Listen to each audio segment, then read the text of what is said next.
Wow. Oh, mas pica falou aí, ó. Ganda ng flowers na to, ah. Excuse me. Magandang umaga po sa lahat. Ayan, umuulan na po dito sa amin. Bagong yan. Mula nung naging autumn, grabe po yung ulan sa amin. Umuulan na rin po. So, hindi ako masyadong nakakapag-work kasi masyadong basa. Anyway, yan.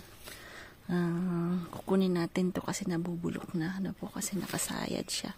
So titingnan natin, mag-ayos-ayos po tayo dito sa garden natin na po kasi yan, kunin na rin natin tong mga puting talong. Yan na po yung yung medyo pangit na po. So gusto ko sanang ikat lahat yan. Titingnan natin So, yan po yung garden natin. Doon mayroong sayote. Kukunin na rin natin kasi gumugulang na. Tapos doon naman, ayan po yung natin. Yung tag nito. Yung bell pepper natin medyo umaano na po. Namumula na siya na po. Ayan.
Uulan yata. Ayun, look at that. Grabe, uulan.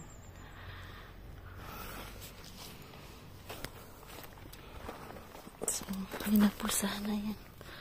Papula na siya. Ano kalaki.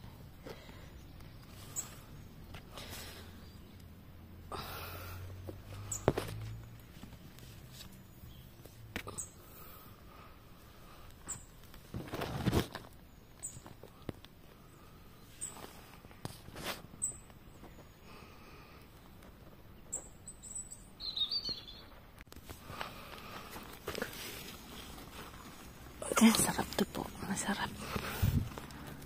Paborito rin ni Frank to. Biglang tumubong magaganda. Ayan. Paano natin. Good for.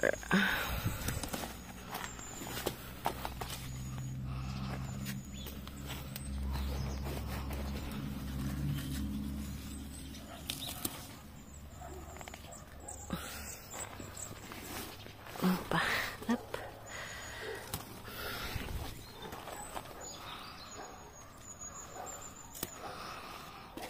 Bulaklak, masarap din yan.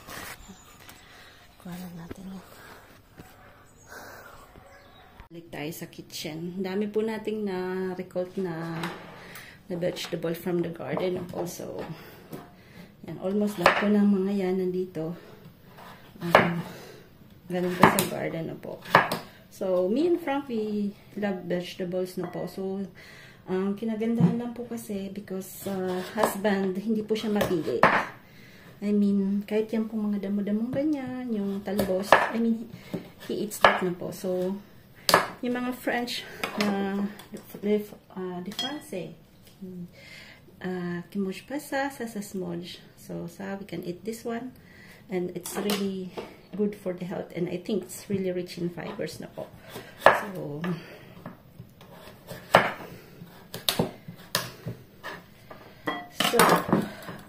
nakita ko lang po, I mean, I saw that they take off that one. Ayan.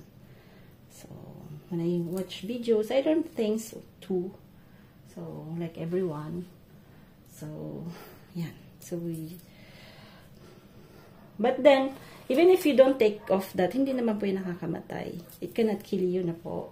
So, I think it's nice because it's more fiber.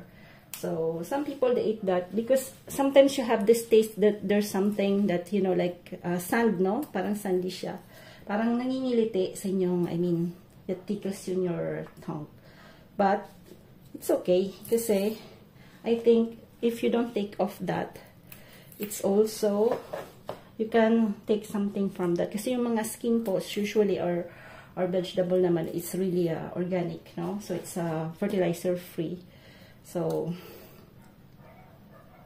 I just washed that. Now, yan, ready na po siya. So, kahit yan, like this one, you can eat that. So, it's okay.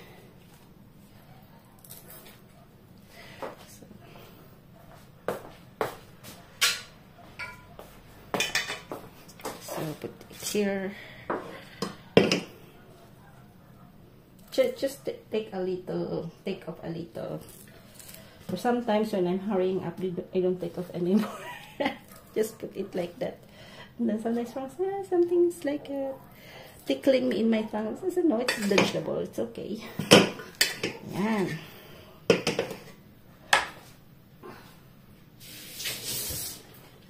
So this one we will just cut.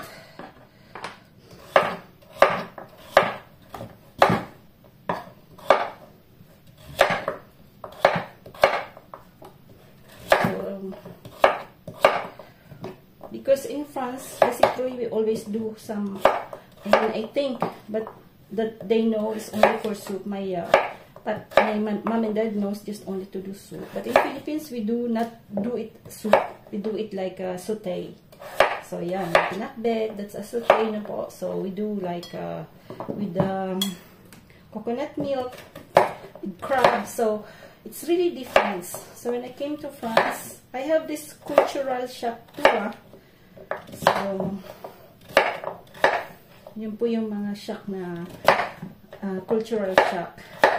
One is that when Frank fetched me in Paris, no, because I came from Philippines, we take Manila to Hong Kong, then Hong Kong to Paris, Charles de Gaulle. Then we go back to my parents-in-law home. It's in the north, so it's around like a 2 hours drive. And I saw nobody in the streets, nobody, as in nobody. So it was like, wow. I didn't say anything, and I said, wow, where's everyone? So it's one of the cultural shock I have here in France na po. So every time we go out, there's nobody, even if it's afternoon, in the morning. So nobody in the streets. For me, it's the first cultural shock I ever had here in France. Ayan. We will prepare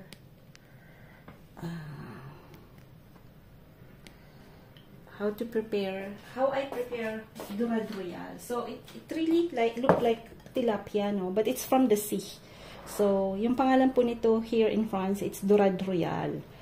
So, but now a lot of that parang kinukulture na po sila, no? So it's not really sauvage. I mean, it's not from the wild, because if you buy wild one, it's really quite expensive. So I always ask my the poissonnerie in France, it's the fish market, to clean for me, no? So they always take off the gills and yung tulak na po, yung, I mean the inside. So as you can see, we have some black here in France. Another culture, they don't want this one. So if my parents-in-law are here, so I have to, this ones, to be very careful that it's really clean. So they don't like when you have this this one, no? Tayo, diba, minsan tabayan, diba? Like bangus, we eat that because for us it's the fat of the fish. But so yan po yung isa sa mga pagkakaiba. So France the same. So you have to respect that too, you know. But in Philippines, Frank don't notice that anymore. For him, my mom is not going to put anything in the table na hindi edible na po. So how to clean is that they don't take off this one. So I learned that from my mom, to take that off. So it's easy. So if you don't want to take off, it's okay too. So, yeah. So my mom always do that. So I learned that from her. So I like to, since a kid, I always watch her to do the fish. So yan. So after, it's either you cut like this or you do like this. Me, I learned for someone, they cut here. So that's going to be cooked here, you know. So we do like that. So it's going to be like that. So we have to put some salt, pepper, and all that. Salt,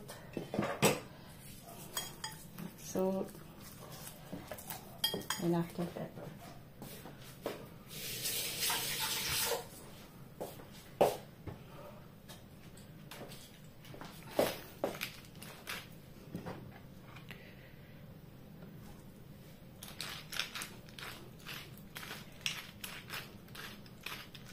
So just going to fry that, then after we will put everything. So we will take that aside. So you can put ginger in the stomach. So because the ginger good give this taste, no? So the same thing, the skin I don't take off, because it's an antioxidant.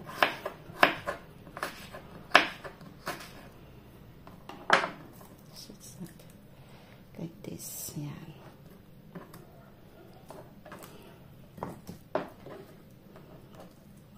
Tapos we're going to perfume the fish.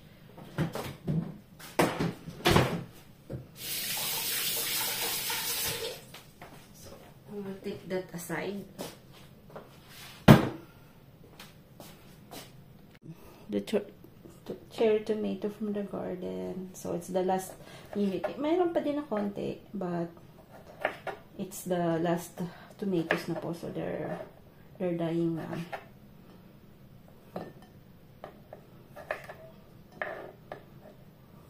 Yeah. So, we're going to need some. The same thing, garlic, onions.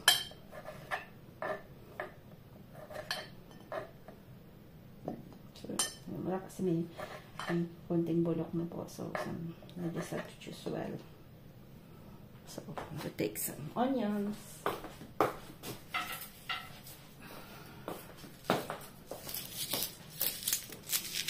This one going to plant.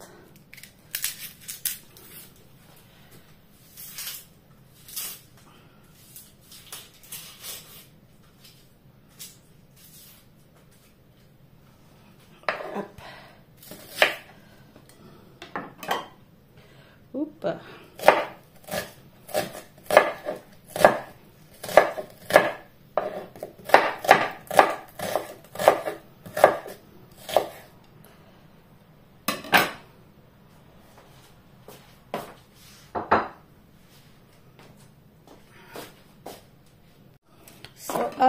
So garlic. So we will put some how do you say this one, bell pepper too na po. So we have a lot of bell pepper, so no problem. Sometimes I don't take off the skin of the tomato because it gives this nice perfume for the meal. Bell pepper from the garden na po. So it's from our garden. Take off a little this.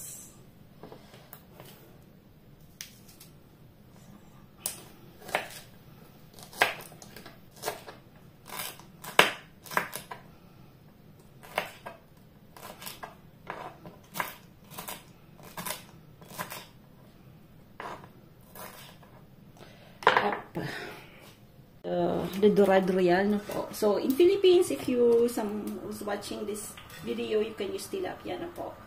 Tilapia, and we have a lot of kinds of fishes na po, so we can use that. Nakakamiss nga po yung tilapia. I miss the tilapia kasi si bro po, si ka-farmer, my brother.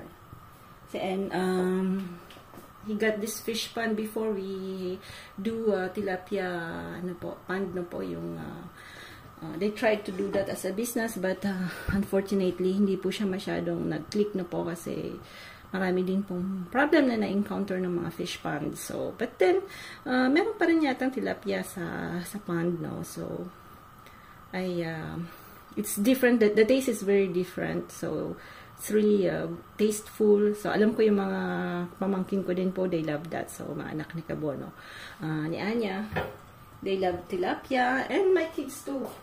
Osh and some, they love to tilapia. So fried tilapia is really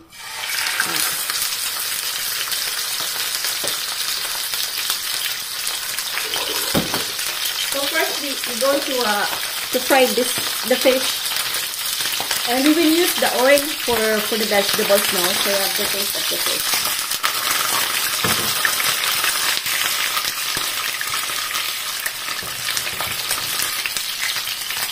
Some talong, no? Some aubergine. Aubergine is the talong. It's the how do you say this one? In English, the talong is, I forgot. Eggplant, yeah. So in French, aubergine. Onions is oignon, so it's the same thing. And after garlic is ail.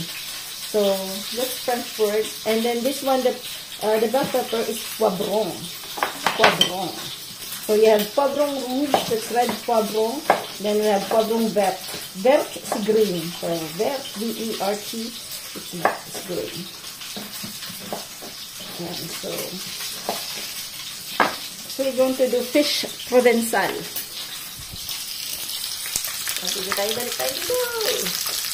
So we're going to put here beside. And after, para hindi masayang.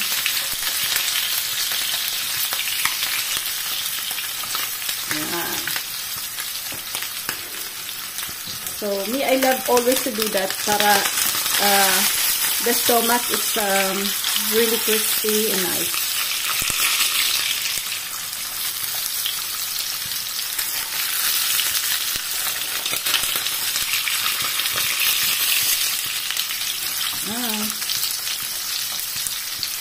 So you reuse all the vegetables from the garden para hindi tayo magsayang, medyo tigil tayo kasi abangan niyo po yung China namin. It's coming soon. So it's we live here for November 20 and we arrive there I think November 21.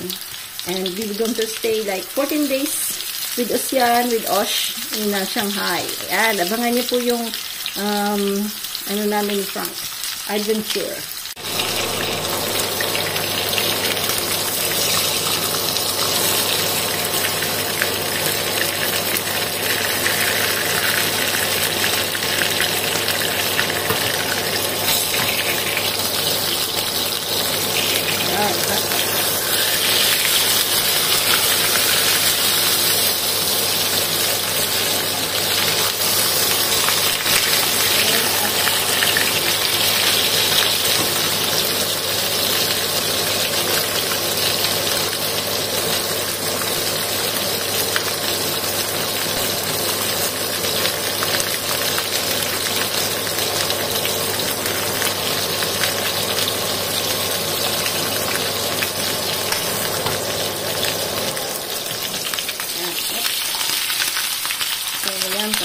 At the other side too.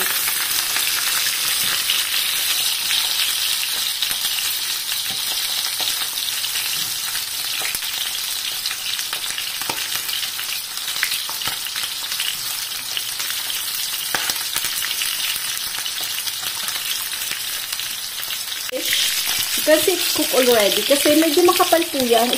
And this part, it's really thick, no? It's really thick. So if you cut like this, so it's going to be cooked there. Yan. Cook na po siya over there. Yan.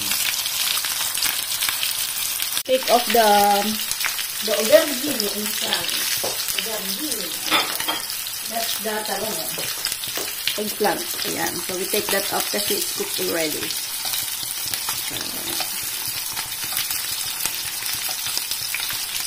The fish. Okay na lang yan. Just to eat the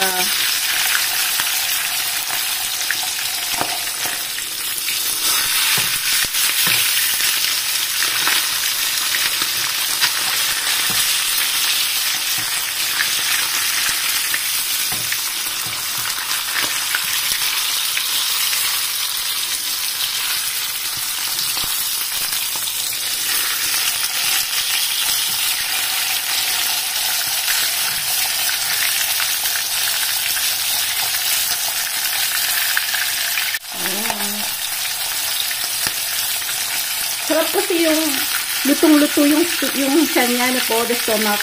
Me, I love it. It's really cooked and crispy. So, ano lang yan? Kanya-kanyang ano lang yan. I mean, that's why cooking is really something that you do what you want to do. You're free. So,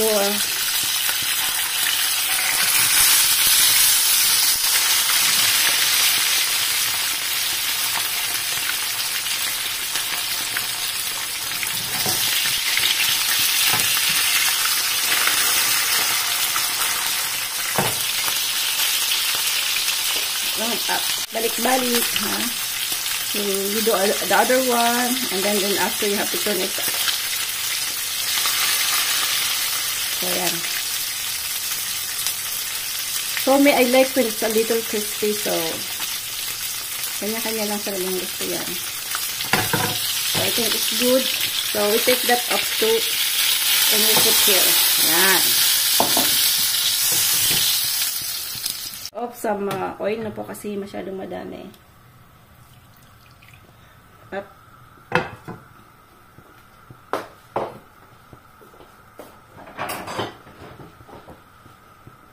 So we put first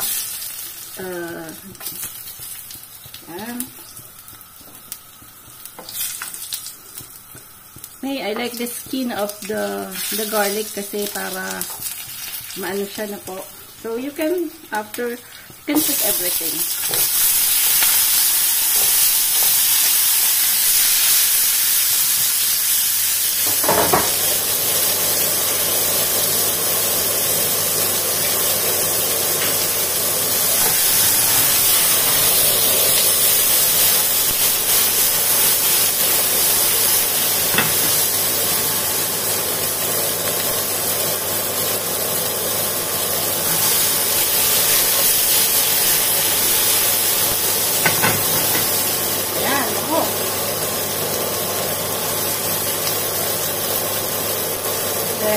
the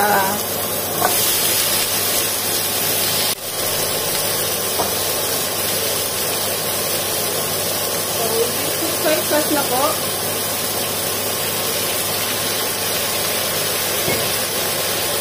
And then we will put Muknam. Muknam is the fish sauce. Fish sauce.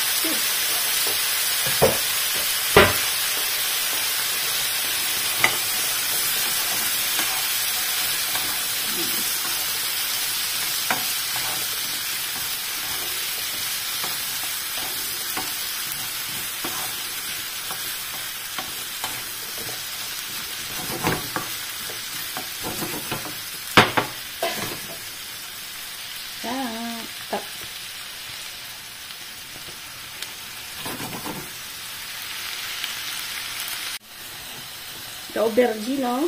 The talong. May kapang nakatago. So, yan. Soy sauce, Muknam, and then we put a little pinch of vinegar. So, me, I don't usually use salt na po because I always use soy sauce. So, yeah, but you have to taste. If you want to put a little pinch of salt, you can do so. Yan, black pepper. Me, I mix white and black pepper. So, I usually, mix that sa, yan. Beautiful color, beautiful light. Okay. Balik tayo dito. So, kain na po kami. Ininit ko lang kasi maaga po siyang linuto. Maaga ko siyang linuto. So, up.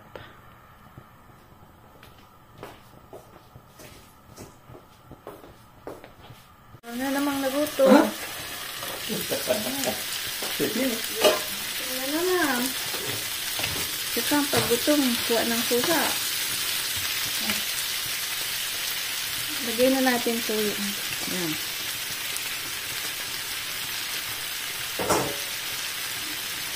Parang kulang sus natin, ah. Sarap. Bok. Bok. Bok.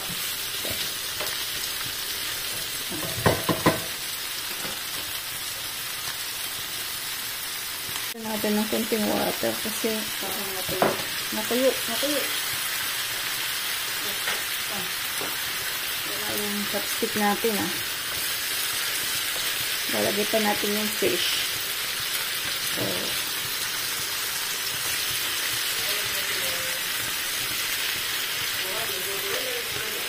ha? Teka pa? Okay.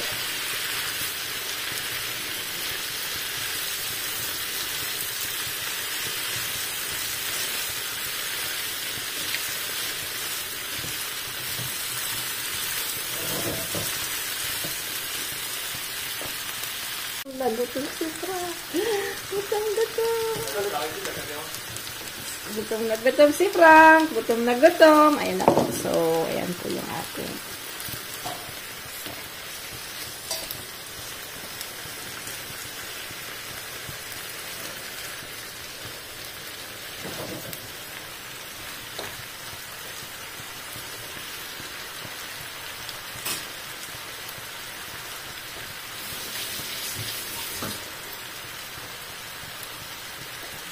Hindi po siya sa maanghang. So, ito natin na.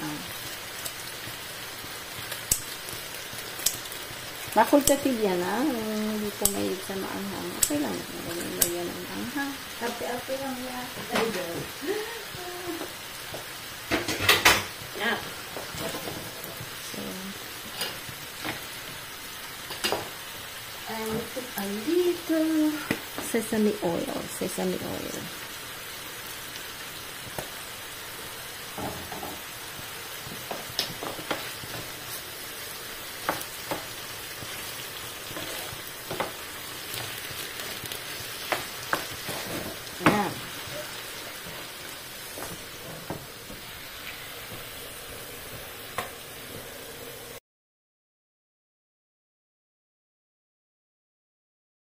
Prepare ko sa mahal kong asawa.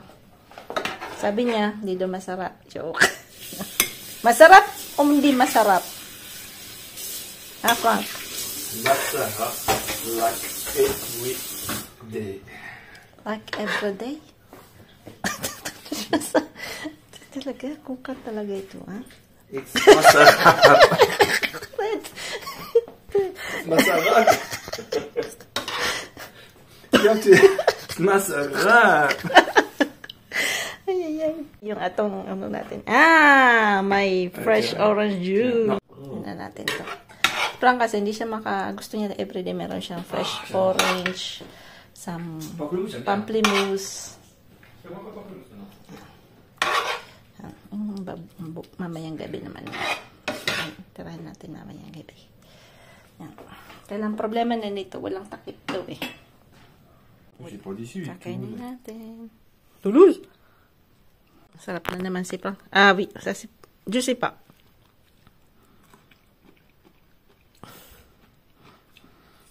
No? Si Paprika. Hindi naman. Yan. Ako kasi, ulo yung kinakain ko. Ayan. Bon appetit po sa lahat. Bon appetit. Yan, si Frank mahilig sa sausawan. Nyuknam. Gutom na gutom. Gutom na gutom. Ouais, t'as vu? Doué, moi. Ah, ça, c'est plus compliqué, celui-là. Bawang isda. Yan na lang po natira. Di pa tapos si Frank.